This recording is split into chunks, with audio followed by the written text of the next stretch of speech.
Anyare sa coach ng SMB, may sinugod si Coach Tim. Buwis-buway ang laban mga bro, hype na hype si Jose Manalo. Kinulang ang never say die attitude ng Ginebra.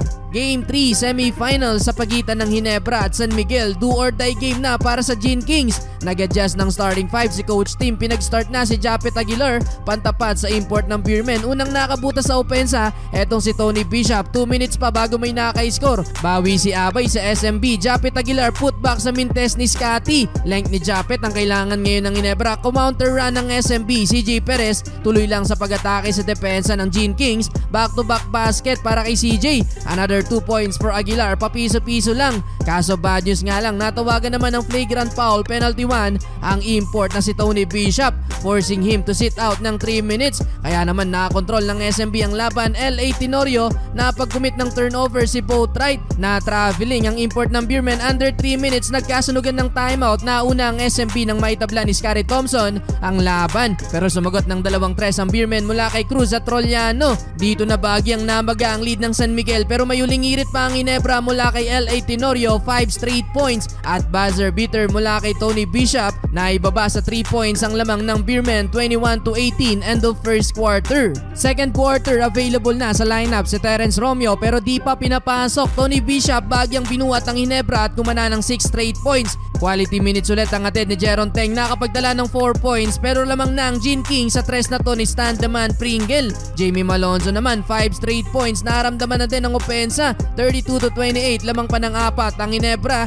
Si Stan todo ang pag-acting sa depensa mga bro, na kahit ang coach ng SMB ginaya na ang ginawa ni si Stan. Flop daw kasi. Well, Boatwright pamatay sunog sa Ginebra, nagpaulan ng 3 ang import ng SMB. 3 ang naipasok mga bro, balik lang ulit ang kalamangan sa Beermen.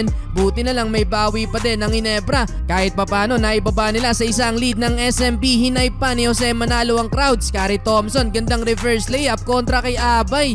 43-42 halftime. Entering the third quarter, ganda ng simula ng Ginebra. Na 7-0 start ang Beermen, biglang hawak na ng Gene Kings ang momentum. Palo sa 8 points ang kailangan na bulin ng Beermen, nakapukol ng 3 etong si Scotty at Malonzo. Pero Marshall Lassiter biglang init din beyond the arc, counter attack, back-to-back 3-pointer. Under 5 minutes na injured si Jamie Malonzo. Non-contact ang nangyari mga bro, bigla na lang napahawak sa tuhod si Malonzo. Coach Tim nag-init sa mga officials at nagreklamo sa nangyari. 3 referee nang nakapaligid kay Coach Tim, napilitan tuloy bigyan ng technical ang coach ng Ginebra. Well, balik ang lamang sa Beermen matapos ang big run, 14-2 run last 2 minutes, 70-63. Bumawi ng 3 si LA pero end 1 basket ang kinounter dyan ni Cruz. Nakapukol din ng 3 si Scotty pero natapos ang quarter sa layup ni Jeron Teng, 75-69 heading into fourth quarter. Fourth quarter takeover ang MVP na si Scary Thompson, 5 points to start the final quarter. May foul pang kasama ang tira niya sa 3 pero Cruz mainit pa din, bawi ang 3 ni Scotty. Boatwright pasok din ng 3 to beat the shot clock. Scary Thompson, grabe ang hassle mga bro pero hindi makapuntos ang Gene Kings. Halfway mark ng quarter, 8 points na ang lamang ng Beermen, layup mula kay Cruz. Though never say die attitude pa din ang Ginebra mga bro, nakapagdala ng 6-0 run under 3 minutes. Junmar Fajardo MVP move kontra kay Japet, 92-85. Na turnover pa ni Tony Bishop ang bola mga bro, sa huli panalo pa din ang San Miguel Beermen at na-sweep ang Ginebra.